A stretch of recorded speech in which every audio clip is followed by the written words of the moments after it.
Hello বন্ধুরা, আমি মাইশা। আশা করছি আপনারা সবাই ভালো আছেন। আমি আজকে আপনাদের একটি ভৌতিক গল্প শোনাতে যাচ্ছি। এই ভৌতিক গল্পটি আমার বান্ধবী রুহির।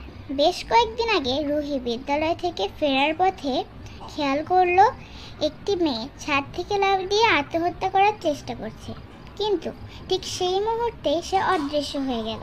ঘটনাটি দেখে রুহি চিন্তিত হয়ে পড়ল। এই ঘটনার কিছুদিন পর আবার একদিন যখন রুহি তার মায়ের সঙ্গে বাজার থেকে বাড়িতে ফিরছিল, তখন সে আবার দেখতে পেল এবার মেয়েটি একটি কুয়াতে ঝাঁপ দিতে যাচ্ছে। তখনই সে তার মাকে বলল, মা দেখো, একটি মেয়ে কুয়াতে ঝাঁপ দিতে যাচ্ছে। ওর মা চারপাশ ভালো করে দেখলেন, কিন্তু কোনো মেয়েকে দেখতে পেলেন এবং রুহিকে বলল, রুহি, এটা কি মজা করার সময়? তখন রুহি বুঝতে পারল মেয়েটিকে শুধু সেই দেখতে পায়, কিন্তু তার মনে অনেক প্রশ্ন যে মেয়েটিকে শুধু সেই কেন দেখতে পায়। এটা কি তার চোখের ভুল, নাকি মেয়েটা তাকে কোনো সংকেত দিতে চায়? এসব ভাবতে ভাবতে সে বাড়ি ফিরল। সেদিন রাতে সে খুব তাড়াতাড়ি ঘুমিয়ে পড়ল, কারণ সে খুব ক্লান্ত ছিল। সে স্বপ্নে দেখল যে মেয়েটি তাকে ডাকছে, আমাকে বাঁচাও, আমাকে বাঁচাও। তখনই তার ঘুম ভেঙে গেল। সে আটকে উঠল। এখন মেয়েটি তার স্বপ্নেও আসছে। এখন মেয়েটি সম্পর্কে জানার কৌতূহল তার আরও বেড়ে গেল। রুহি পরের দিন আবার স্বপ্নে দেখল। এবার মেয়েটি তার সামনে আসলো, এসে বলল, আমি তোমার বোন, আমার নাম শেফালি। আমাকে তোমার বাবা মা মিলে হত্যা করেছে।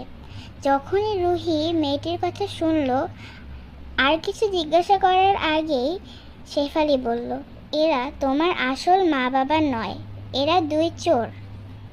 এরাই আমাদের মা বাবাকে হত্যা করেছে। তুমি নিবে আমাদের প্রতিশোধ। তোমার নকল মা বাবা আমাদের জমিদার বাড়ি লিখে নিতে যাচ্ছে।